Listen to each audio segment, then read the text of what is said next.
Hey, Pastor Mike here, on location from the former location of Heritage USA Amusement Park. If you remember, this was the Christian-themed amusement park that Jim and Tammy Faye Baker had. Now, that is the apartment complex that got them in all their trouble.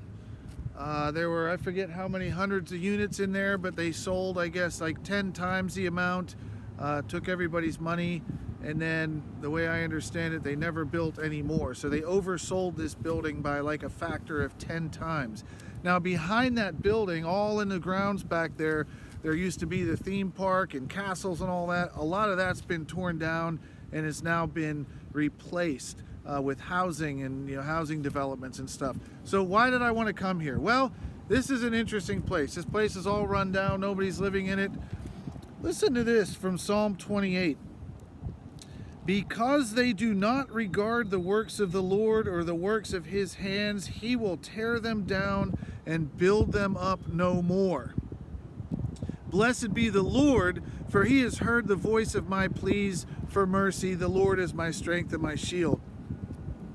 What may have started as a good thing, what may have started as a great idea that for God, ended up a complete disaster because sinful ways, I guess, got in there and people did not regard the works of God, but they did it on their own. And the whole thing is now crumbling. I also want to read from Psalm 13. So, if you're in a crumbly kind of period right now, Psalm 13 says, "How long, O Lord, will you forget me forever? How long will you hide your face from me? How long must I take counsel in my soul and have sorrow in my heart all the day?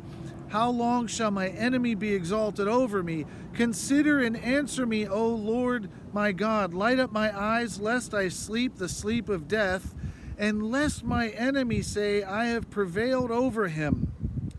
Lest my foes rejoice, because I am shaken." I'm sure there were a lot of enemies of Jim and Tammy Faye Baker who were rejoicing when it all fell apart and crumbled. There are probably people still that rejoice when they see this, thinking, aha, see what happens when you try to take money from people, and I think they ended up going to jail for this and everything. So our enemies are always threatening to rejoice over us. But this psalm continues and says, "But I have trusted in your steadfast love. My heart shall rejoice in your salvation." So take a look at this building. Maybe you've made some mistakes in your life. Maybe you feel like God can't love you anymore. Well, guess what? Even if your life ends up like this building, God is still there to love you. God will get you out of it. God will forgive you if you just turn back to him. So make sure whatever you're doing it for the Lord. God bless you.